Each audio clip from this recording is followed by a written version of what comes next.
तो फिर सीधा है। हरे कृष्णा।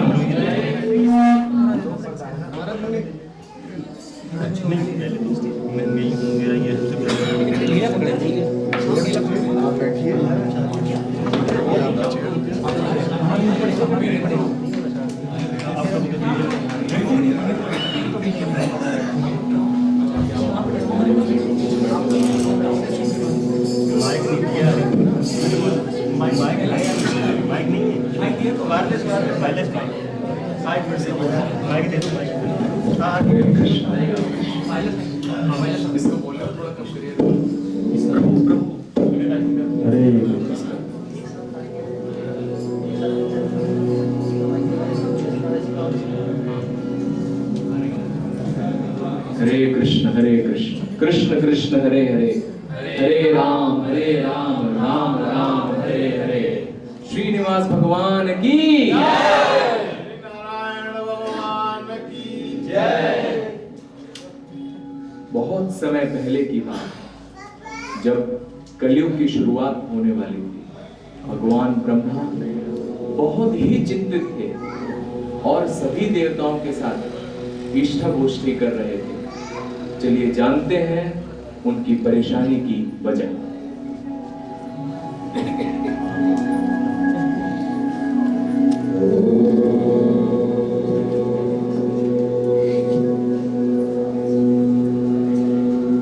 मुझे कलयुग वासियों की बड़ी चिंता है, क्योंकि ये कलयुग वासी, ये लोग बड़े बड़े पाप कर रहे हैं, बहुत अधर्मी बन गए हैं। और आज के अमर उजाला में एक न्यूज निकली कि 12610 ट्रेन नंबर GT एक्सप्रेस, उसमें भक्तगण इनके उद्धार के लिए संकीर्तन कर रहे थे। तभी वहां पे कुछ राक्षस प्रवृत्ति के लोग उनको कीर्तन करने से रोक रहे थे। तो इतना अधर्म पृथ्वी पे हो रहा है, इसको रोकने के लिए हमको कुछ प्लान करना ही पड़ेगा। तो इसके लिए भगवान विष्णु को पृथ्वी पे आना ही पड़ेगा। तभी नारद मुनि अपनी वीणा बजाते हुए वहां पहुंचते हैं। नारायण नारायण नारायण नारायण। आओ शिष्य नारदा, हाँ कैसे हो? अच्छे हैं पिताश्री। बहुत दिनों से दिखाई नहीं पड़े। सब कुछ हालचाल अच्छा है? कृपा। शिष्य नारदा, मैं बड़ी चिंता में हूं। पृथ्वी पे बड़ा अधर्म फैल रहा है, लोग बहुत बड़े बड़े पाप कर रहे हैं। नारदा, तुम तो बड़े चतुर हो, कुछ ऐसा प्लान बनाओ जिससे कि ये अधर्मी लोग, इनका कुछ उद्धार हो सके। भगवान को पृथ्वी पे आना ही पड़ेगा। तो नारदा, कुछ प्लान बनाइए। जी पिताश्री। नारायण नारायण नारायण नारायण। इस तरह से नारद मुनि अपने पिताश्री भगवान ब्रह्मा से आदेश लेकर पहुंचते हैं धरती पर और सोचते हैं कि क्या किया जा सकता है। तभी नारद मुनि सरस्वती नदी के तट पर पहुंचते हैं, जहां महान ऋषियों का एक सम्मेलन लगा हुआ है और वहां पर वो लोग डिस्कस कर रहे थे कि कलयुग वासियों का उद्धार कैसे होगा। लेकिन कोई भगवान ब्रह्मा की पूजा कर रहा था, कोई भगवान शिव की और कोई भगवान विष्णु की पूजा कर रहा था। जब नारद मुनि वहां पहुंचते हैं तो देखते हैं क्या हुआ।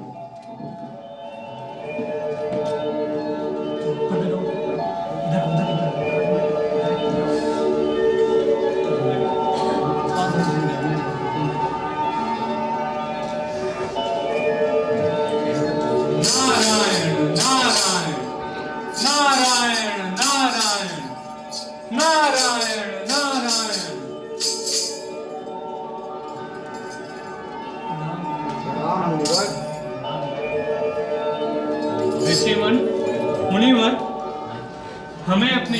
की शक्ति प्रबल करनी होगी। जिस तरीके से तालाब में अलग अलग जगह पत्थर पड़ने पर तरंगे उठती हैं और एक दूसरे को काटती हैं, हम अगर एक ही जगह पे पत्थर डालेंगे तो तरंगे ऊंची और सुंदर उठेंगी। हमें एक साथ यज्ञ करना होगा और जानना होगा कि सबसे बड़ा महान कौन है, पहले ब्रह्मा, विष्णु या शंकर।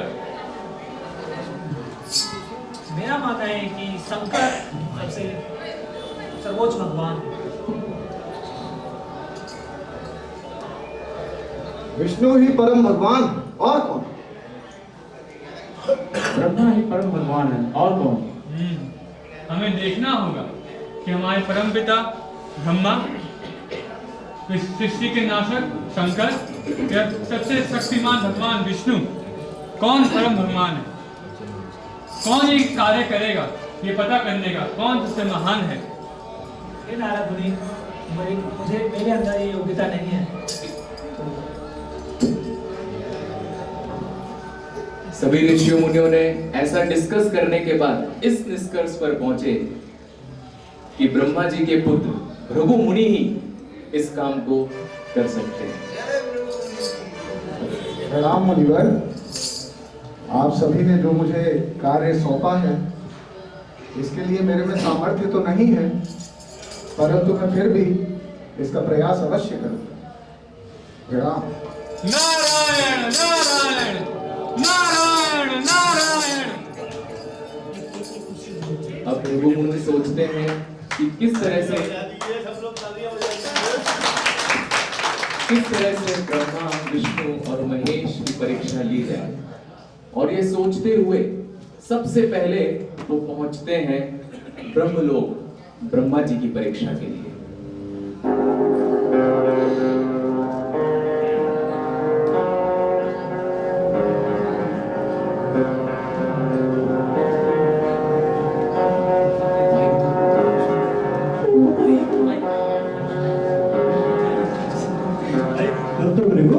तुम कब आए? आओ आओ आओ।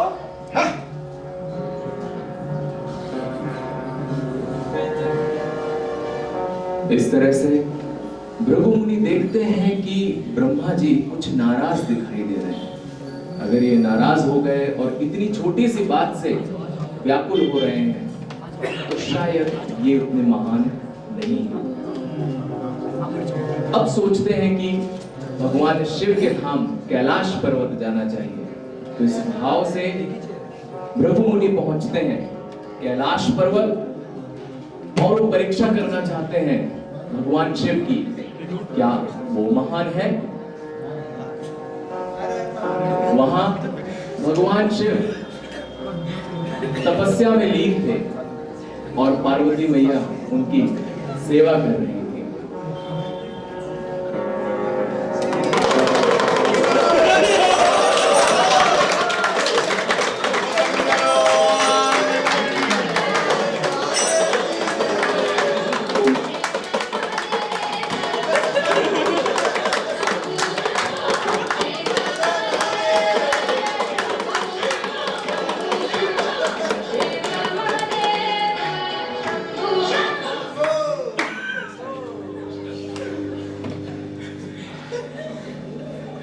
भृगु मुनि पहुंचते हैं भगवान शिव की परीक्षा लेने के लिए।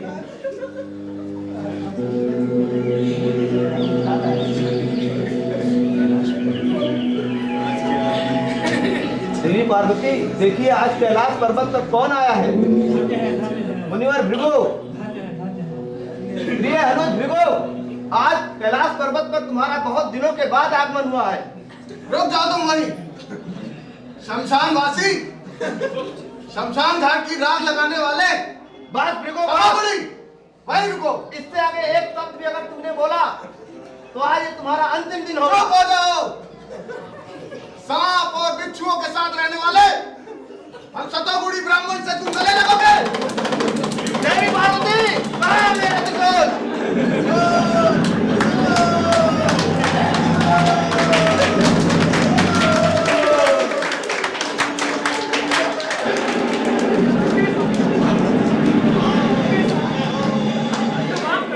जैसे भी आपके अनुज है, इस तरह भृगु मुनि कैलाश पर्वत से नाराज होकर जाते हैं कि भगवान शिव भी उन पर नाराज हो गए।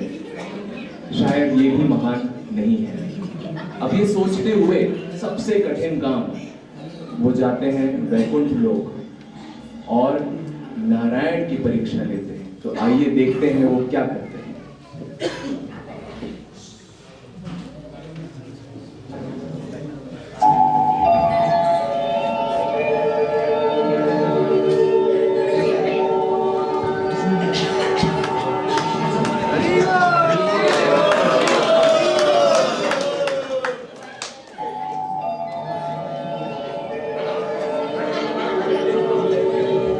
नारायण, अरे ओ नारायण, विष्णु। क्षमा कीजिएगा ईश्वर, मैं आपको देख नहीं पाया। ईश्वर आइए आइए ईश्वर, आपका स्वागत है। आपके आगमन से, आपके चरणों के स्पर्श से ये वैकुंठ लोक और ये मेरा वक्ष दोनों ही और अधिक पवित्र हो गए। मेरे इस वक्ष में रहने वाली मेरी लक्ष्मी अब और अधिक प्रसन्नता से यहाँ रह सकी।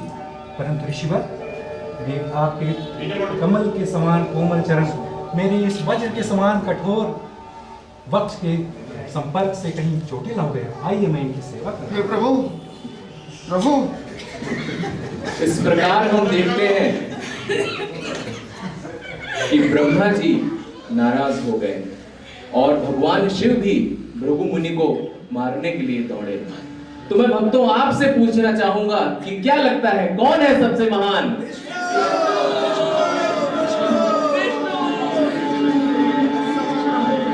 क्षमा प्रभु, क्षमा।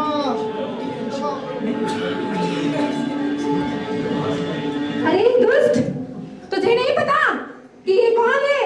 ये वैकुंठवासी है। तूने मेरे प्रभु का अपमान किया है। जा, मैं तुझे श्राप देती हूँ कि मैं कभी भी किसी ब्राह्मण के यहाँ निवास नहीं करूंगी।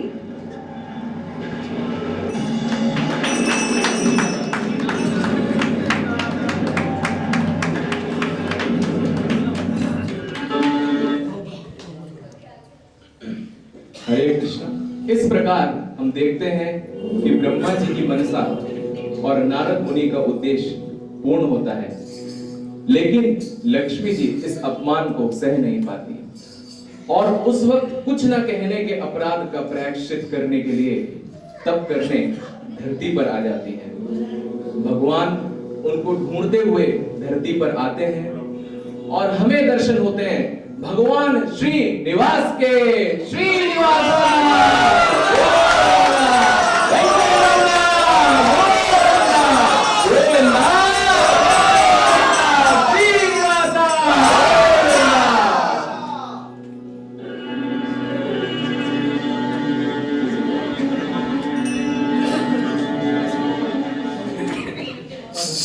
हरे कृष्णा। तो ये छोटा सा ड्रामा हमारे भक्तों ने प्रदर्शित किया।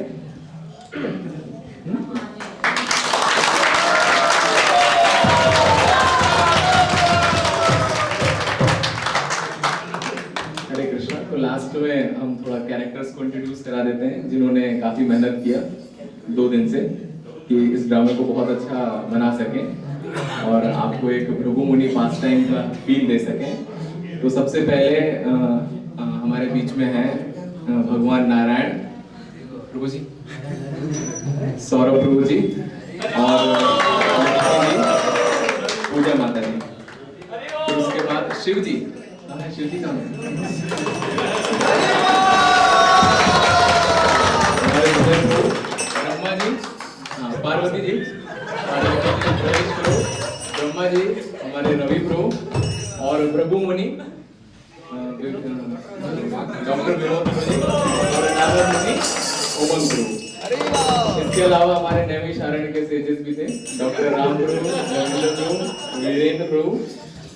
और इस ड्रामा का जो म्यूजिक जितना भी दिया है हमारे परमेश्वर अच्युत प्रभु ने, और उसका स्क्रिप्ट कौन क्या डायलॉग बोल रहा है वो परमेश्वर अच्युत प्रभु ने बोला है। तो हम सभी इन भक्तों के लिए प्रार्थना करते हैं कि भक्ति में आगे बढ़ें और अभी इतना अच्छा ड्रामा प्रदर्शित करने के लिए हम चाहते हैं कि इनके लिए 3 बार हरि बोल।